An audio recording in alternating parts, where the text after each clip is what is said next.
productivity, winning strategies, and aligning employer-employee goals. If this sounds like something your business could use more of, then you've come to the right place. The Business Mechanic Show with your host, Vaughn Sigmund. Let Vaughn show you how to develop, improve, and jumpstart your business. So now, please welcome the host of The Business Mechanic, Vaughn Sigmund.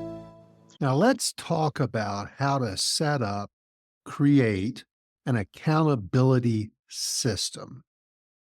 First, let's talk a little bit about accountability, because that's the cornerstone of any and every successful sales team.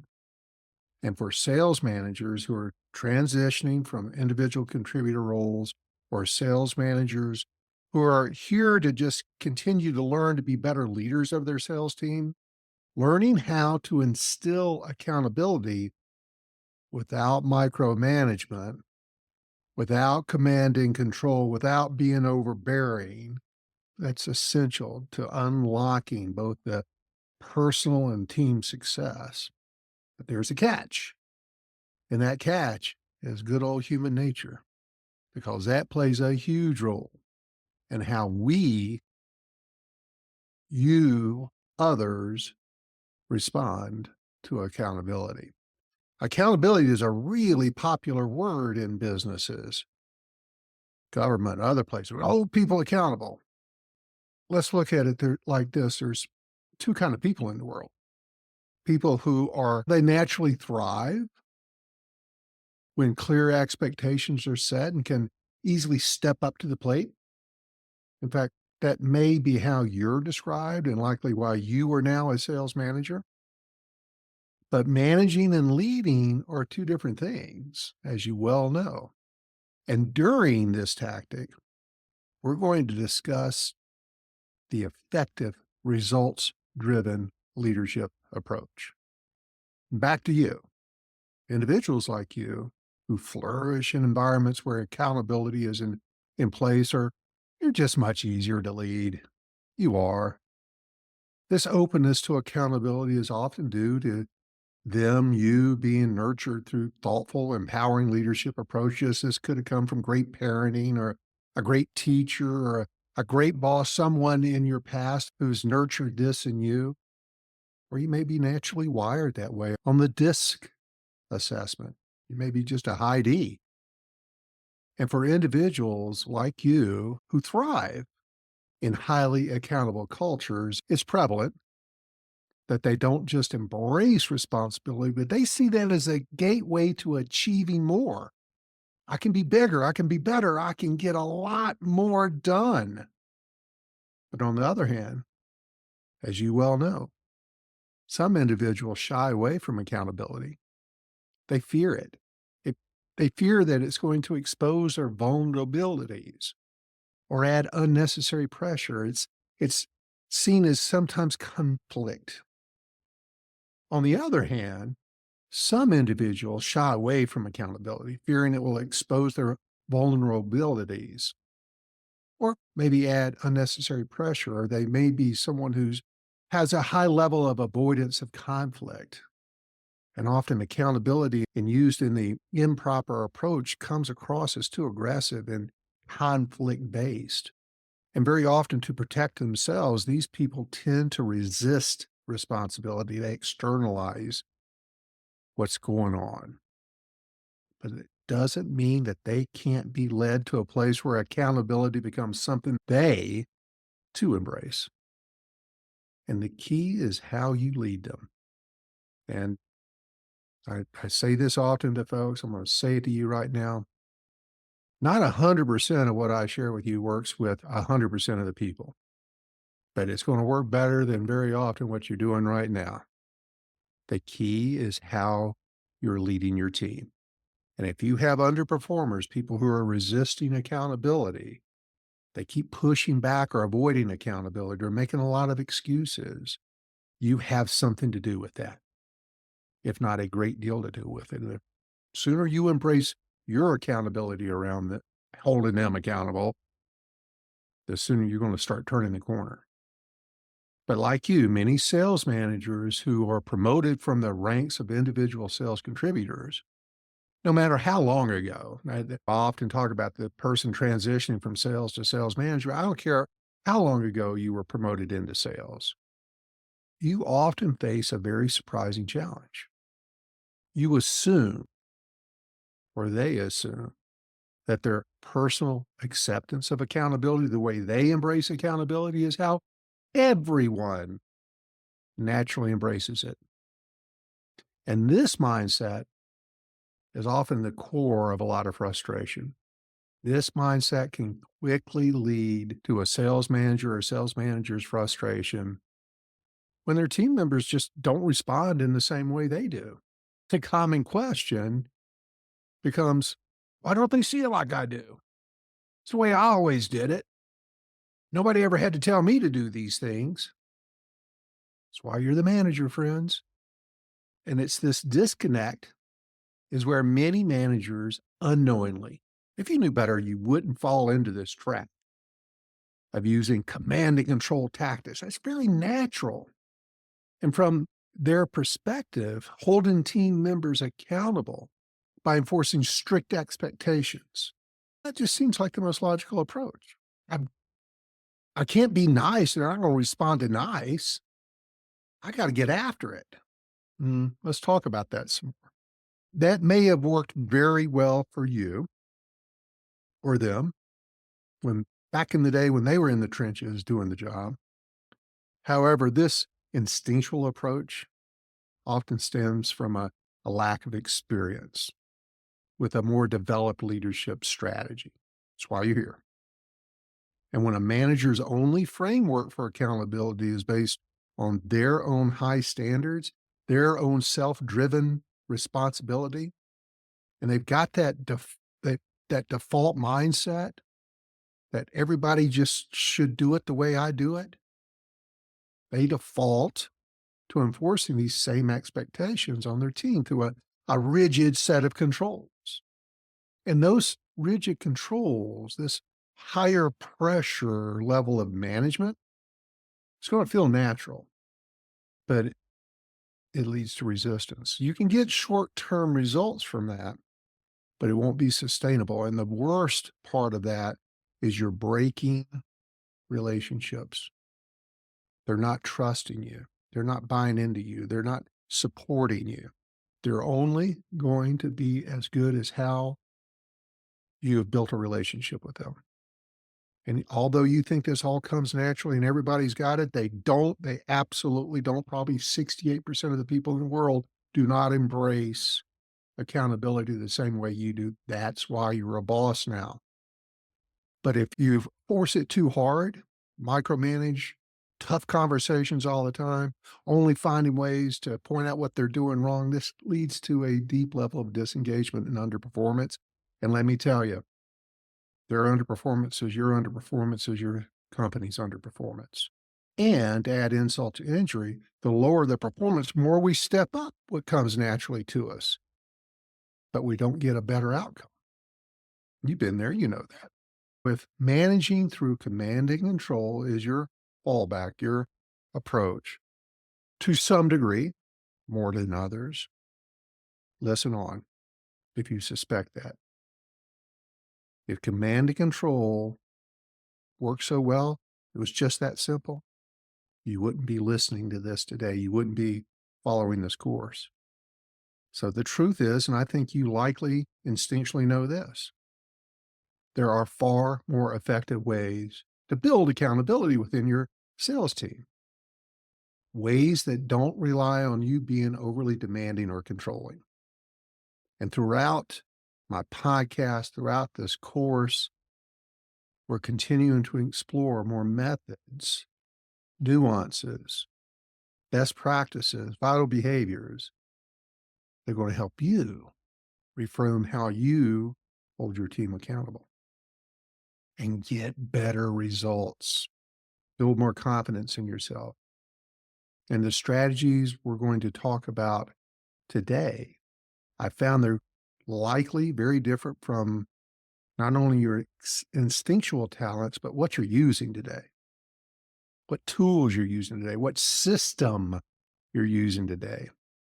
And what I'm going to share with you on a system today is going to get you better results.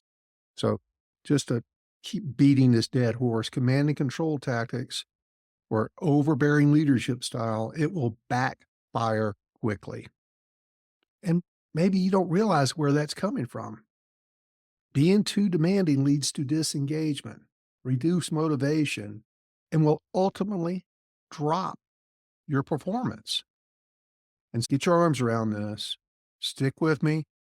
Pick up some vital behaviors from this. We need to foster accountability, but in the right way. In no way am I trying to tell you you don't need to hold your team accountable. It's the approach to accountability we're talking about. And this accountability approach provides support, clear goals, a shared sense of ownership rather than dictating.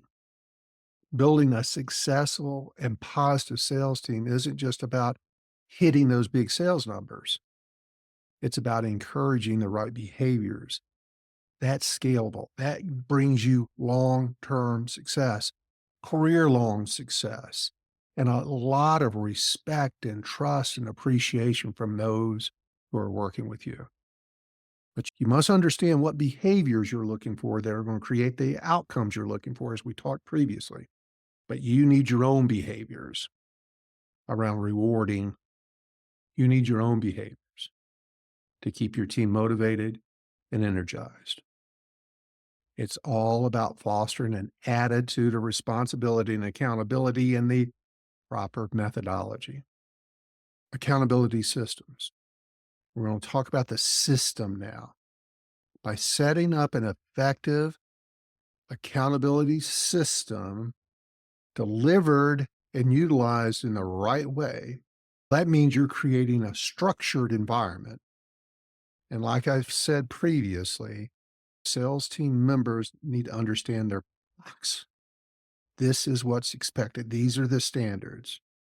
And so it's essential that your team member knows exactly what's expected of them, how their performance is going to be measured, how their contributions fit into the broader goal of the team. And this accountability system we're going to talk about goes beyond simply just tracking results.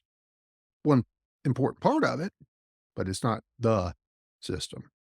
What we're going to talk about further is clear processes, feedback loops, tools that ensure everyone is aligned with the team's objective, the company's objectives. And of course, this is going to include well-defined KPIs, key performance indicators. But more importantly, this is the part I keep stressing throughout this series: regular check-ins, regular encouraging conversations, performance reviews, goal-setting frameworks, goal-setting sessions like OKRs, objectives and key results, and a transparent reporting mechanism that offers, and this is so crucial, transparent reporting mechanisms that offer visibility into progress, individual progress, team progress. The sales board. And the reasons these systems, when all put together, work so well is that they tap into the fundamental aspects of human nature. Understand the people part. No matter what business we're in, the people business, the better you get at the people business, the better you're going to be at anything you do in business. But in order to really embrace the people part of our responsibilities, we have to understand human nature. And I've been a student of human nature for a lot of decades now. And I have found when people clearly understand what's expected of them, they feel more confident. They feel more confident in their ability to succeed. They need clarity because this clarity reduces anxiety and creates a sense of ownership over their work. And anxiety comes from not knowing.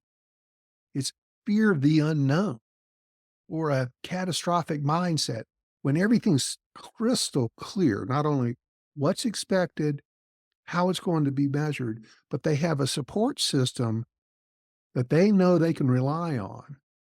that's going to aid them in getting to these levels of expectations, they're going to be more accountable to it. But it takes feedback mechanisms. That's the system. The feedback mechanisms inherent in accountability systems provide regular opportunities for individuals to reflect on their performance daily so that they can course correct quickly before it's the end of the month and can improve without feeling micro. This empowers team members by making them responsible for their own progress while also ensuring they have the support they need, peer support or support from you, sales training, whatever resource, just talking through problems. And rather than feeling like they are under constant surveillance, when applied properly, they become active participants in their own success. I often talk about doing the things or following through with these suggestions, tactics, ideas, concepts. I've done them all and I know they work. I've seen them all.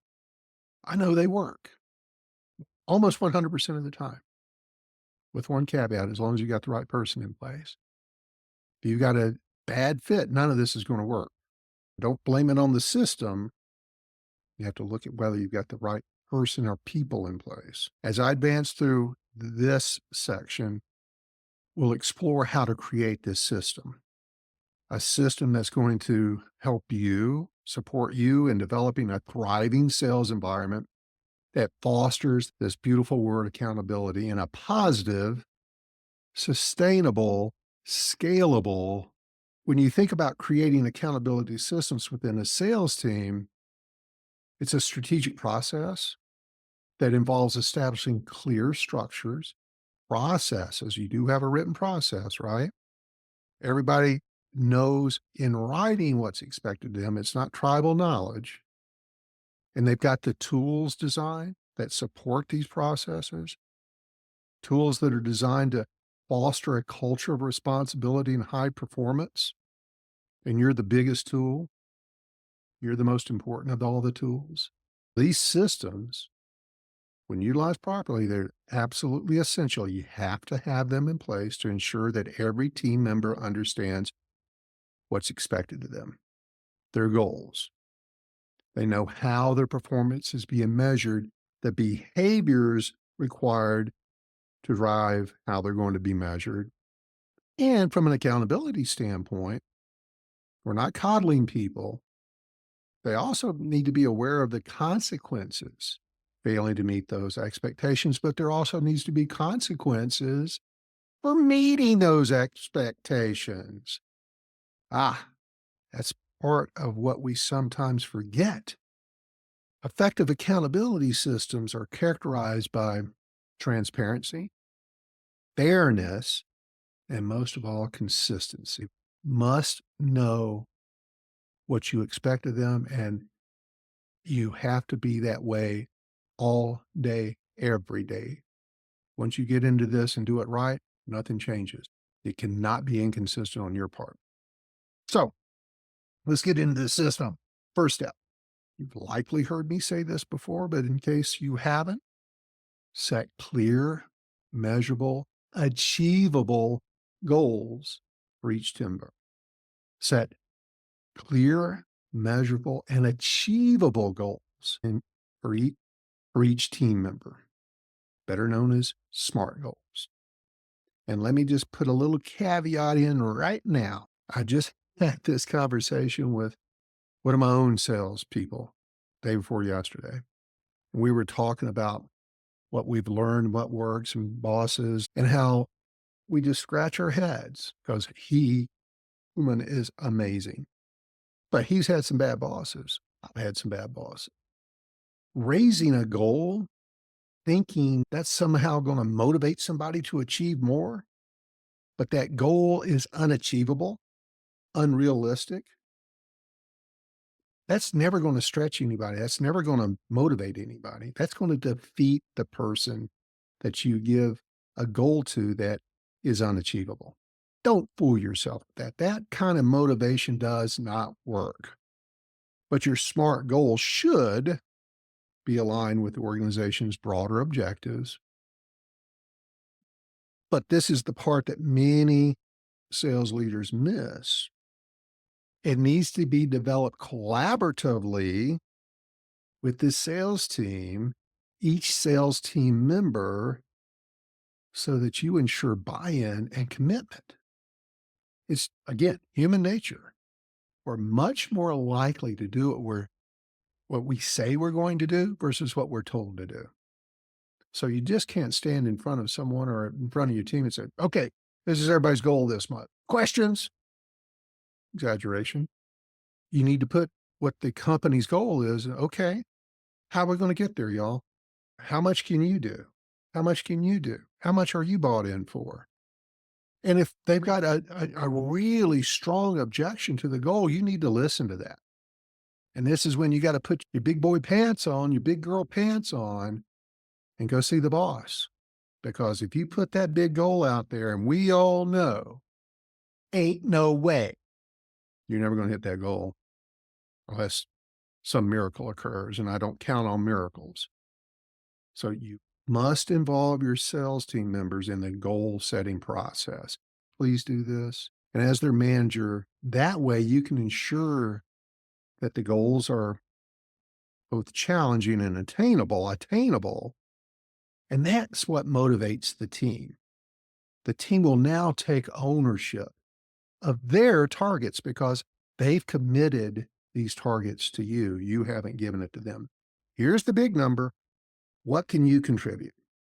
There's another discussion later on, one-on-one. How are you going to get your number?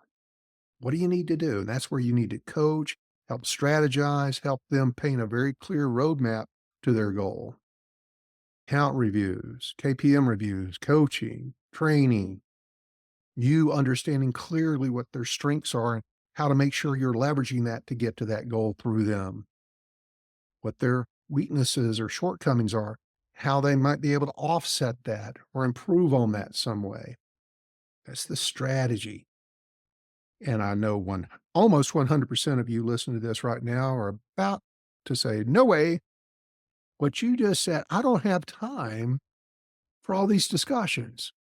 You don't have time not to. Because if you don't do it this way, you're constantly going to be struggling to hit your sales goals. And it's those struggles that often distract you from doing the higher level important stuff of your job. You're putting out fires all the time. And if a fire never gets started because you're doing this part that I'm sharing with you right now, you're following this best practice that I'm sharing with you right now, you will have far less fires and your job will be easier and more successful. So moving on, goals. Once you got your goals established, the next step of your accountability system is the implementation of how am I going to track it? What's my reporting mechanism? Great sales teams have access to great data and information, and they're really drawn to this data, this information.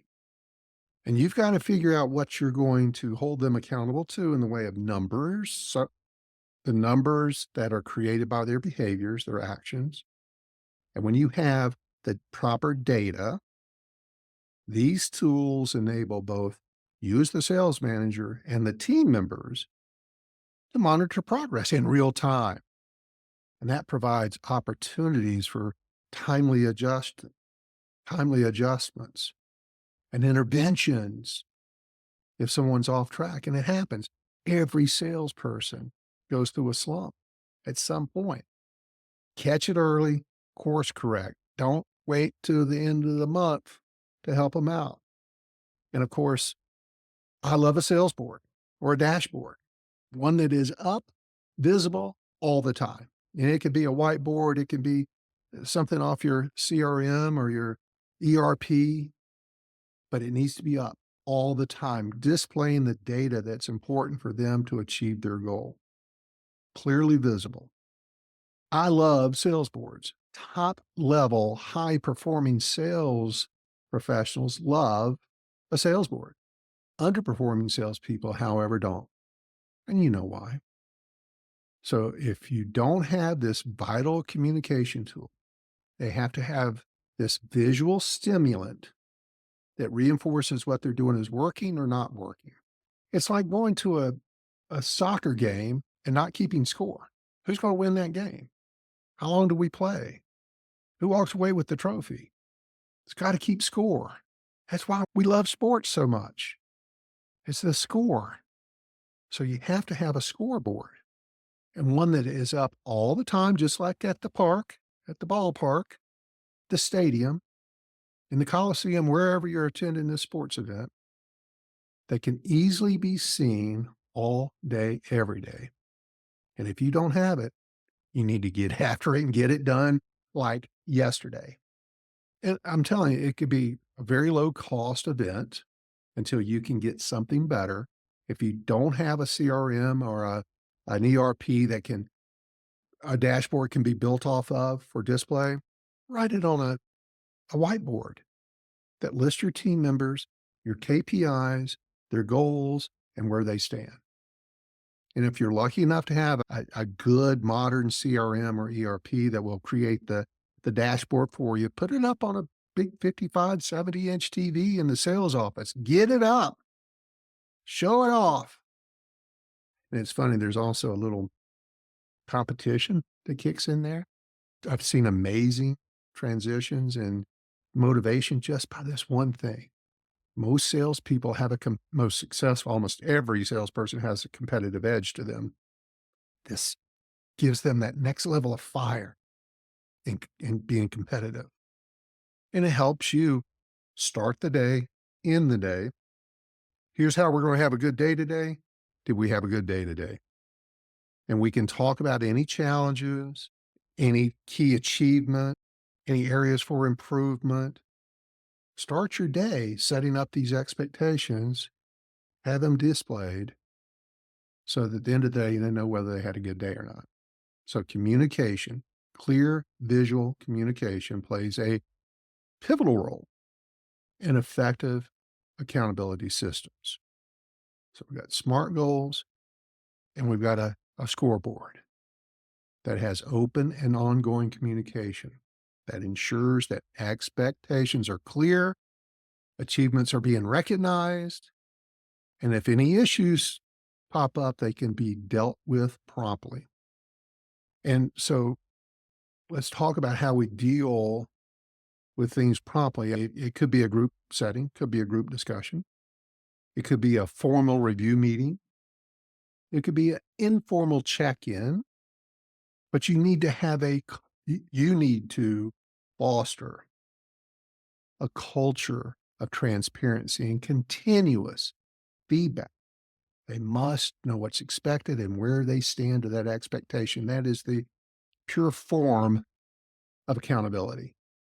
But very often our nature, human nature of ourselves is we're looking for what's wrong on that board, not what's right on that board.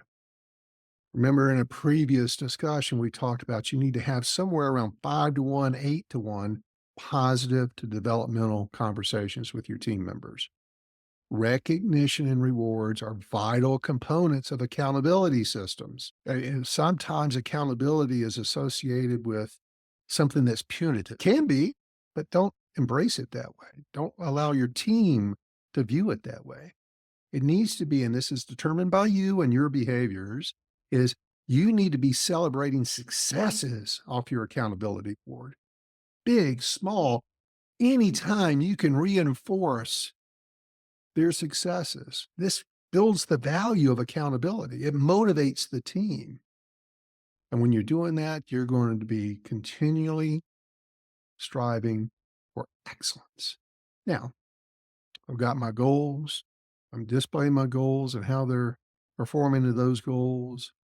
Some people are going to do better than others. Pareto's law, right?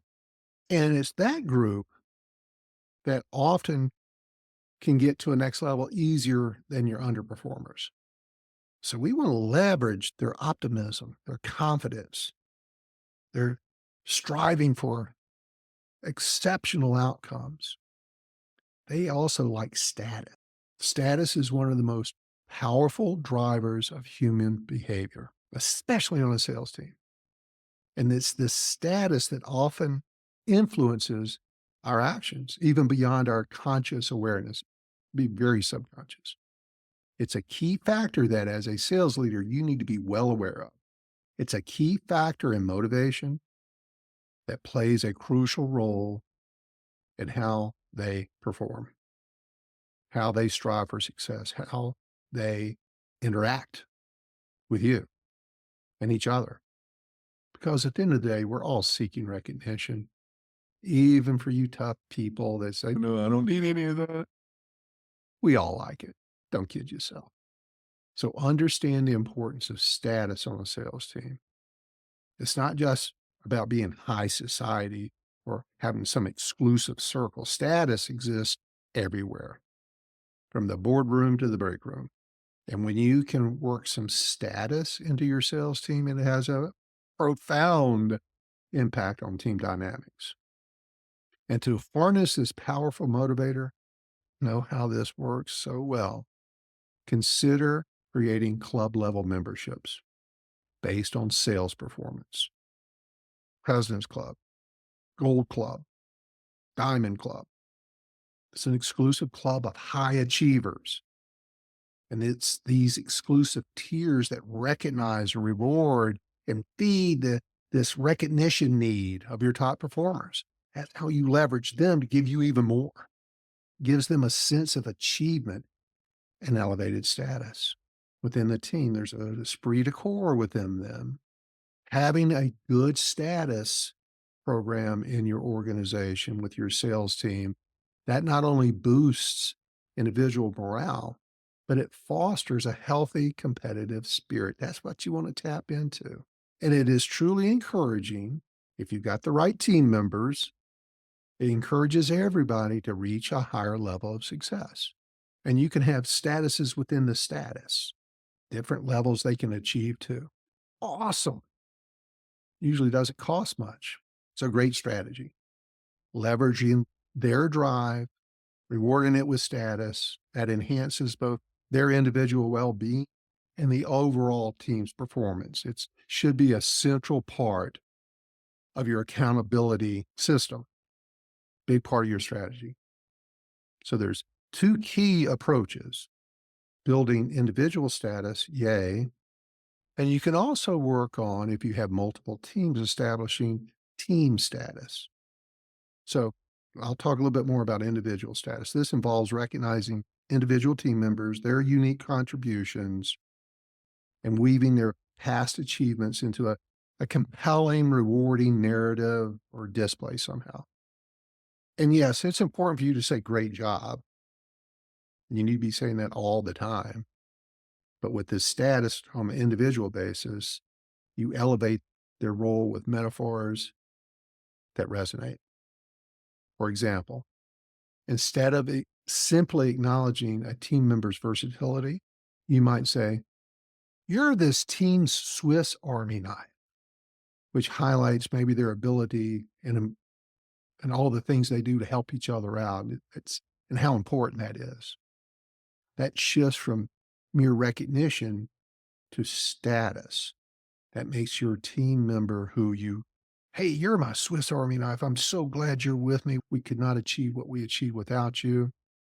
Now they feel indispensable. That boosts their self-image, and man, is that motivating.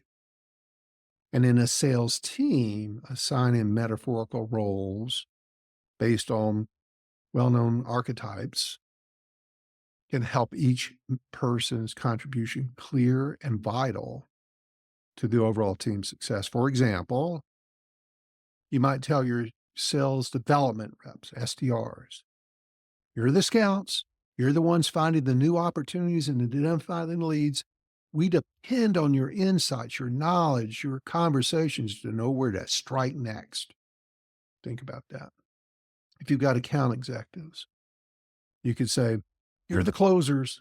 You're the ones that turn those opportunities into victories. You bring it home for us. We couldn't do it without you.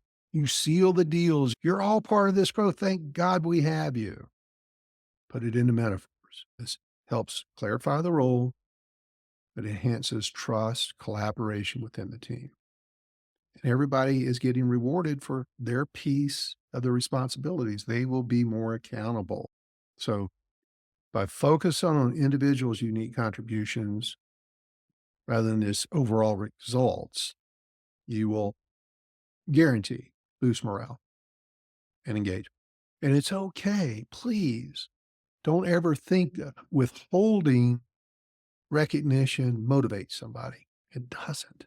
Don't ever think or assume that if I tell them they're so good so often, they're just going to ask for a raise or they're going to get too cocky or they're going to get too headstrong. There's other factors that play into that, not just rewarding their great outcomes. So please share with them that, look at what you just did. You're number one on the team this month. This is why we need you. You're so important to us. I'm so glad you're on my team. That's the kind of stuff that really resonates and reinforces their value, builds trust that they have in you because you're showing trust in them. It builds respect that they have in you because you're showing them this respect. Now, this requires thoughtful leadership. I could do a whole series on this alone, but the return on investment in terms of team motivation, accountability, and performance, it's immense. And when people know that their boss and their organization really values them as indispensable parts of a winning team, they're the all-stars. They're the gravy train makers. We couldn't do it without them. That's how you leverage top performance. That gets you to give you the next gear. You've been waiting on this part, and I'm here to give it to you. Vaughn, what about the poor performers? The ones that no matter what I've done, their performance isn't being corrected. They're not getting any better. So let's address that. It's crucial to address poor performance promptly. Very often it becomes a big, hairy monster if we've given it too much time. So promptly, hire slow, fire fast, that old saying, you must deal with poor performance promptly. Now, stick with me here. I'm going to take you through several key elements of this. We're not going to jump to firing people tomorrow. So a lot of things you need to work on first, but you're going to have to deal with it. No, you don't benefit, they don't benefit, the company doesn't benefit from firing somebody if that person is capable of improvement. So you only win if they win, and they win when they improve their performance. It's a win either way. If they get better, awesome, that's a win. If you have to let them go, that's a win. But you cannot ever, and so many people miss how important this is. You cannot ignore how a poor performer or poor performers negatively impact the entire team. It's a virus. And so part of your system, your feedback system, we're going to get into more details. I've talked about those before, but we're going to get back to those in just a minute. But everybody needs to understand clear, fair, consistent consequences should they not be performing. And if they continually, over some predetermined amount of time, typically 90 days, no more than 120, if they're not meeting the agree upon standards, if they are not showing you the improvement, if they're not working on themselves, seeking the resources to get better, seeking how to achieve those numbers, that they're dodging your coaching sessions. And on the other hand, you must be providing constructive feedback. You must be doing your part on development of them to help them improve. Two-way street. The only way they're going to get better is if you get involved and help them get better. They won't do it on their own.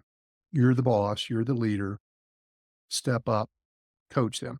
Now, you can only do that to a certain degree. You may also need to find a mentor on the team that can be there to help them and support them, be their cheerleader on a minute by minute basis. But What we're talking about here is don't ignore problems. They will not fix themselves. And when you've got a problem and you know it, you need to deal with it quickly. That usually starts with a conversation. But the longer you tolerate an underperformer, this is it. The more the team starts to lose respect for your leadership. They're watching and wondering, is the boss going to address this guy? Is the boss weak? Does the boss not see this? This is the one. Why can they get away with it and I can't? That's the virus. All of a sudden, I don't know why humans do this, but they do. If somebody else is getting away with something, we tend to lower the standards that we have established for our own selves. And we might start slipping towards an inappropriate standard. You see this all the time. Everybody needs to understand that you're going to deal with it swiftly. You're going to deal with it in a way to help them improve, because always the first thing you've got to consider before you let someone go is, have I done everything I could do to support this salesperson's improvement? And if you have, and they've chosen not to take and leverage some of the resources you've given them, they made a choice. So now you have no choice. If you have given them all the means, the time, the encouragement, the coaching, the training, and they choose not to get better, they've not improved. They may be a fine person. We may like them. It may have seemed that they were going to be a good salesperson. You probably wouldn't have hired them. They're just not a good fit.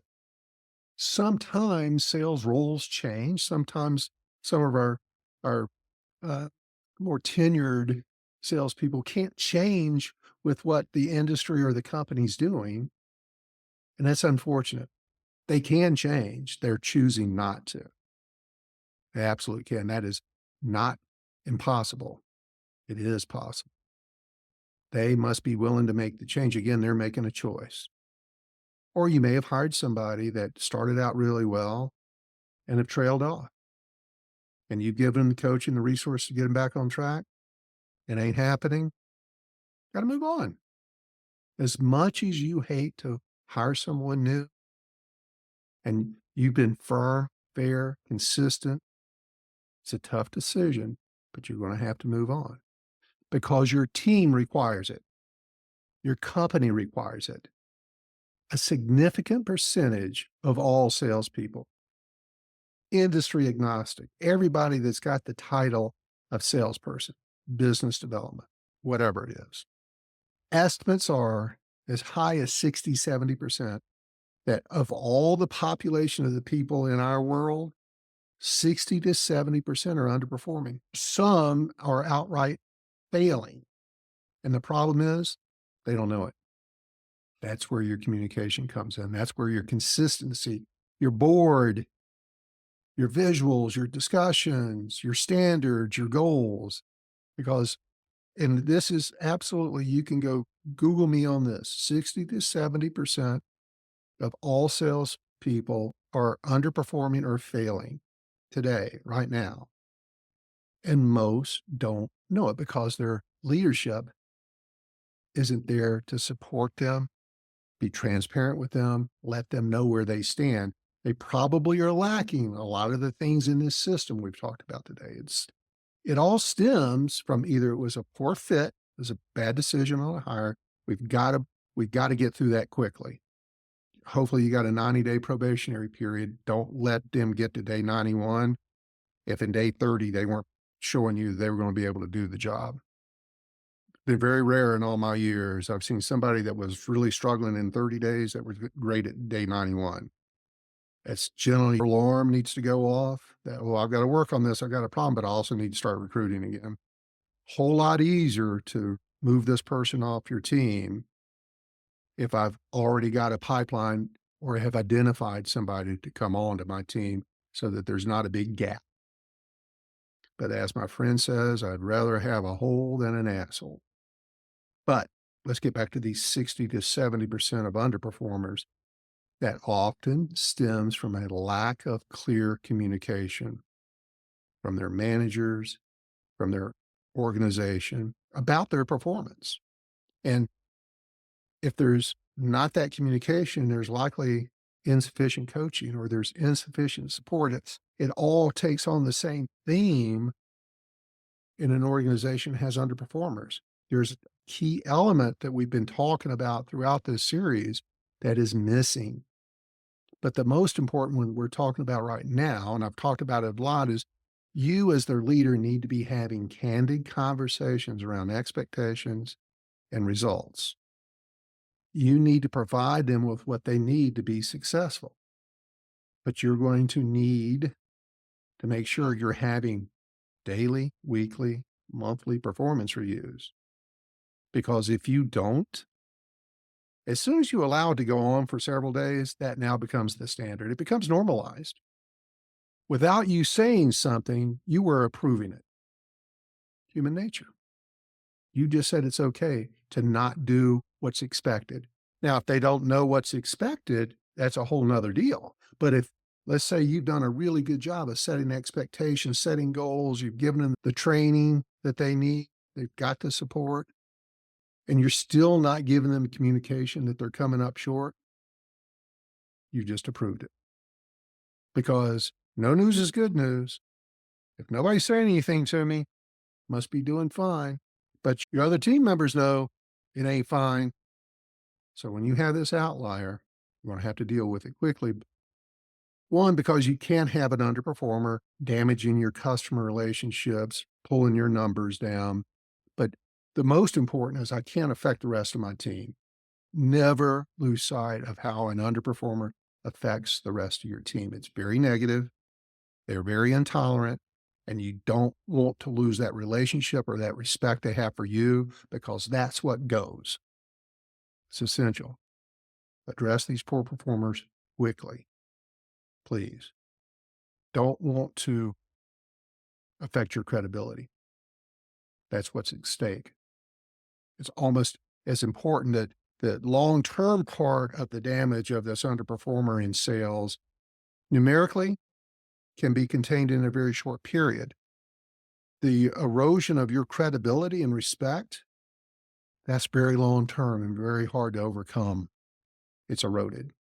The longer you wait to deal with a problem performer, the more your team questions you and your ability to lead. When's he going to step in? Is Cheryl too weak? Do they not see what's happening? Why can they do it? I can't do it. It's what's going through their heads. And those long-term consequences will really lead to a breakdown in your team's cohesion and certainly motivation. It's essential for you to be firm, fair, and consistent.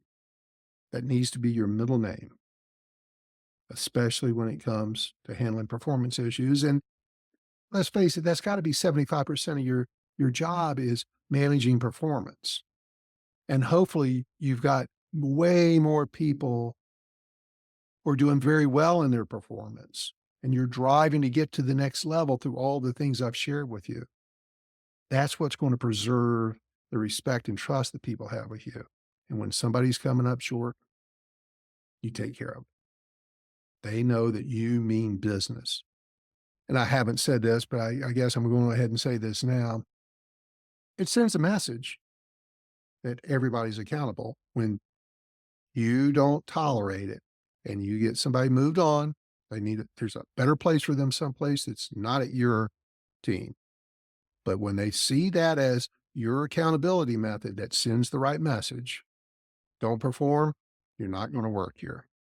Elite teams do not accept low performers. You must create that business environment. Very often, it's because we are conflict avoidant. Don't look at it as conflict. Look at it as a way to help them get better. Give them the feedback. And then also, let me just go ahead and say this, a little off topic, but you also need to be available if someone else is concerned. It may be this person that's underperforming. If you got anybody else in your team that's concerned with this person's performance, you need to be the kind of leader they can come to and say, hey, Cheryl, you recognize what's happening here, right? Is there something I can do to help you? They often will say that your top performers will do that. Let them complain. Let them complain about anything. You need to be the complaint department. You need to hear their opinions. You need to be the person they're very comfortable in coming and complaining and bringing issues to. They're not attacking you. You got to take your self-esteem and get rid of that as being attacked. They're not attacking you. And no matter how trivial it may seem to you, they wouldn't be coming to you with a complaint if it wasn't important to them. So listen to them. Don't take it personally. Don't be defensive. Certainly do not be dismissive. Hear them out. If it's something that needs to be fixed, fix it. Do it quickly. Do what you say you're going to do. Or if it just needs to be something that is explained, often it's something can be explained, but you need to understand what your issue is so that you can properly explain it. Underlying, you need to be the person they complain to. You're the complaint department. You can't fix what you don't know about, because if they're not complaining to you, their sales manager, who are they going to complain to? You know it. Get them to come to you. Back on track. Summary.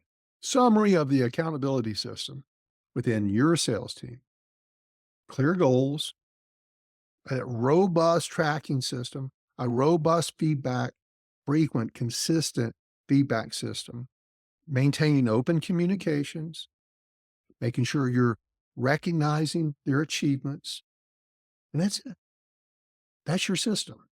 You put those together and you do it well, it's going to drive performance for you in a way that you never imagined. And that is the system that fosters a culture of responsibility, engagement, continuous improvement, accountability. So I would be remiss if I didn't say this. Accountability works both ways, positive and developmental. Don't make that mistake in your opinion.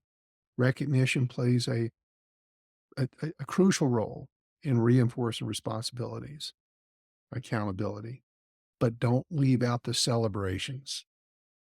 Celebrations of their efforts and their outcomes and their achievements. 5, 8 to 1. Make sure you're cheerleading sincerely for your team. You don't have to be raw. We've talked about that before. You're going to do it in your style. Find your style.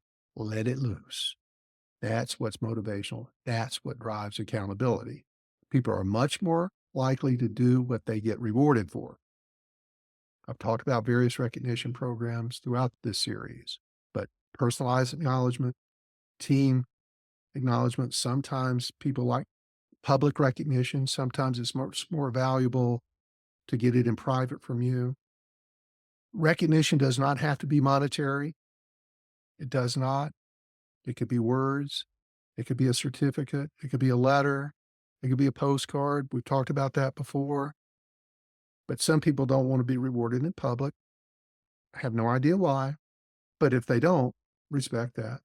Most sales team members, they like everybody to hear how well they're doing. So give them that. But you can build in tangible performance-based rewards. And you can run contests or spiffs to help people have fun with it. If you got a milestone around a new product launch, you got a milestone around a new account or a number of new accounts, run some contests. Put some tangible rewards in there. Now, let me just tell you, it can be bonuses. They could be gift cards. It could be monetary in some way. Studies have shown those are the least effective long-term motivators. It motivates them for a month. It's not going to motivate them long-term. Keep that in mind. They're going to go spend that money at the grocery store or the restaurant or the bar, and poof, it's gone. What is more valuable, especially in today's world, is extra vacation days. Come on. Or something that is a direct benefit to this recipient. Like I've said many times, I think I've held on to every award I've ever gotten because they meant so much to me, small to large. So it could be a trophy. It could be an achievement certificate signed by the CEO. It's big. I was always religious in doing those. And let me tell you, the sales teams, they put them on their walls. They display them because they want the whole world to know that they're awesome, because they are. They need to hear it from you, and they need something tangible. It's that tangible part that is permanent. It's the trophy, certificate, the vacation days that they get to go spend time on, going somewhere, having an experience that they wouldn't normally have. That's lasting. Gift cards, cash, not so much. I think Gallup did a survey. It's a little off topic. A few years ago, I think it was Gallup, that the number one motivator for sales teams was pizza. But just buying lunch, just putting a foosball table out there is not motivating. You're motivating. How you treat them is motivating. But you could also think about too, personal development opportunities. You could send them maybe to a leadership class, or you could send them to a Tony Robbins, God forbid, or a Maxwell seminar. You could send them to sales training with one of the big companies out there that's maybe having a weekend conference of sales training, maybe an industry event, some professional development opportunities. Maybe they can start going to trade shows and getting those kind of opportunities. Think about ways you can benefit both them and you. Those are very motivating. Peer recognition programs.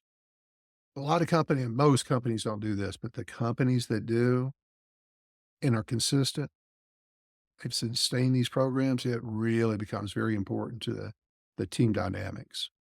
Is when team members can recognize team members. That creates that supportive team environment where everybody feels valued by the people they work with. They need to feel valued from you. You're going to take care of that. But man, when they feel like they're being respected by their peers, their colleagues, that's awesome. Instead of it just being the top performer every month, you can set up some programs where their peers, your team members, are involved in some peer nominated award, some system like that. Or even at, I've seen this work really well. Very simple, zero cost, is where at each sales meeting, employees can give each other kudos. Thanks for helping me out with that deal. Boy, thanks for sharing that with me. Thanks for giving me the idea on that. You can, again, they can sign achievement certificates, give that to them. Peer recognition is really valuable. You can also think about having celebratory event contests that can lead to these events. It could be K1 racing. It could be going to a ball game together. It could be going to a big, nice dinner together. But make sure that it's something that is big enough. The team dinner, the dinner, the outing, go hiking together. It's just something that's formal.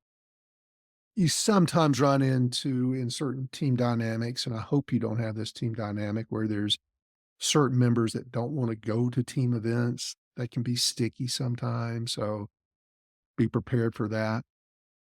Most important thing is continuous feedback mechanisms, something that they know each month and they're anticipating each month that there's some recognition that's coming and what it takes to be recognized for that. Also, they need the regular feedback from you, regular check-ins, performance discussions, coaching sessions. Also, never have an entirely negative coaching discussion. It needs to be positive and encouraging. That's what motivates people, is what reinforces accountability. And you need to be a coach. And in coaching, it does not involve you telling them what they need to work on and what they need to do to improve it. You've got to be a coach. You've got to help them recognize it. They've got to look at the game film and understand what's going wrong.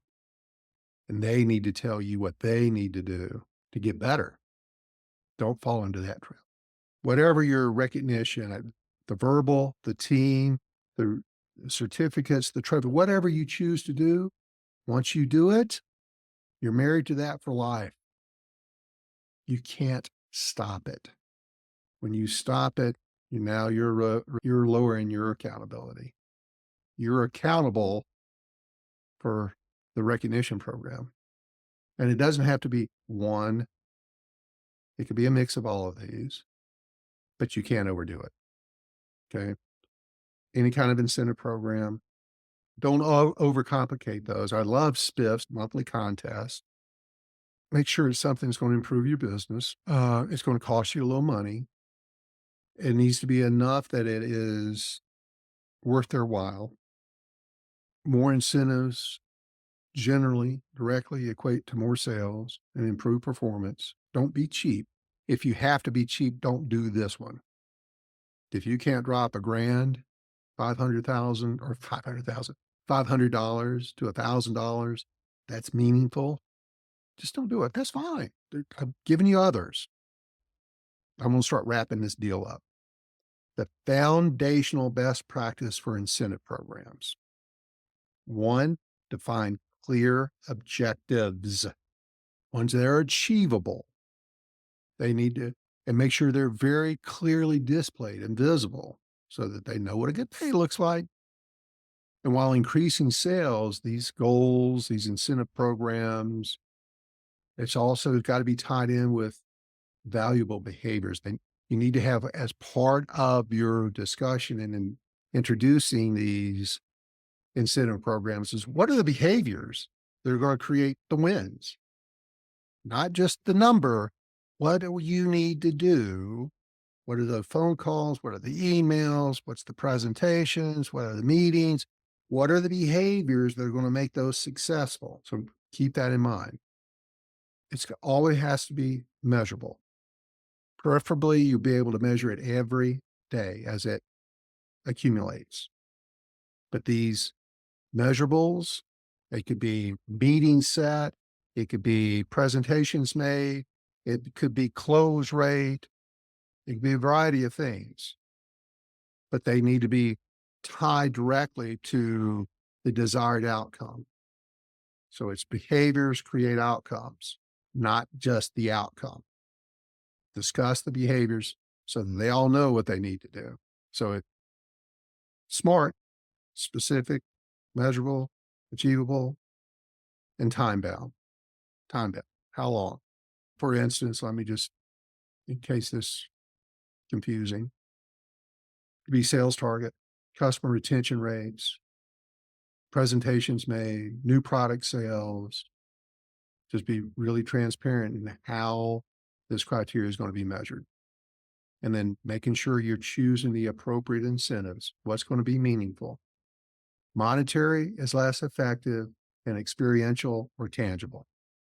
Communicate the incentives and where everybody stands clearly and regularly, daily if possible. Regular updates. Monitor things. And if you need to, in the middle of a incentive program, make some adjustments, make the adjustments. There's sometimes dynamics that we need to course correct. You don't want to find out that's never going to work and stick with it. That's going to affect your team morale. Most of all, celebrate their successes. That's generally the only reward a lot of them need. As you go through a series of these, talk with them, collaborate with them, review these incentive programs with your sales team, and then refine them. After all, it's them that's the benefactor of this. It's them that has to perform at the levels that are going to get them the incentive. Let them have a say in it. I'm telling you, the best ideas are going to come from them, and then be willing to make adjustments.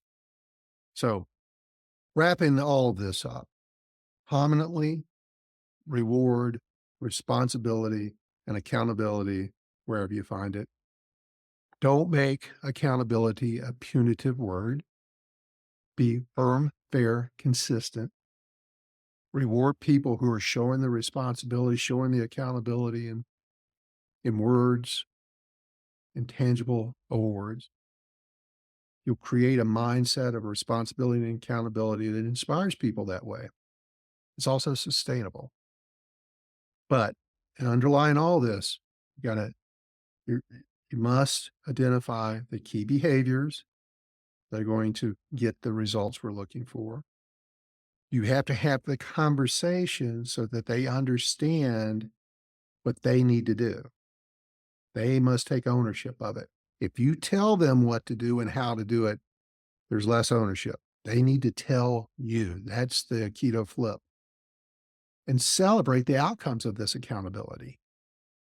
Remember, and there's sometimes going to be resistance to accountability, and why? They just don't think like you do. They're just not driven like you. The world is made up of a lot of different personality types. But recognize, go into it understanding that you're facing some obstacles, some resistance as you're improving your culture of accountability. And if I recognize it, I need to overcome it. And I've talked about that in previous tactics, but it's all about recognizing and having the right conversation. Don't wait on it to fix itself. It won't. Promise you. Go address it. Have that discussion. Decide, figure out if this is recoverable. If they are willing to take on that responsibility, remembering that you're going to deal with problems swiftly, all the while leading by example. You set the tone. Create this accountability system that's very visual with recognition and incentive programs. All that put together, you're going to have the culture of accountability, positive accountability that you're looking for, and your sales are going to go through the roof. Now get out there and get after it, y'all. Well, that's a wrap on another episode of the Business Mechanic Show. If today's content resonates with you, then you're going to love what we have to offer. From performance coaching designed to enhance your potential, to executive coaching that guides leaders to steer their ships towards greater success. Are you in sales management or looking to fortify your leadership acumen? Dive into our sales management training and coaching. Not only will it sharpen your strategies, but it will also provide you an ROI that's undeniable. Remember, the best investment you can make is in yourself and your team. And the best part, prices start at just $47 per month, making top-tier coaching and training accessible for everyone. Your growth, both personally and professionally, can have a ripple effect, the one I call the transformational triangle of change. Thanks once again for tuning in, and remember, every business needs a tune-up every now and then. Let the Business Mechanic Show be your guide. Check out our website, rdltraining.com, to discover more details on our programs and coaches. We have a link in the show notes to guide you there. Until next time, we're out of here.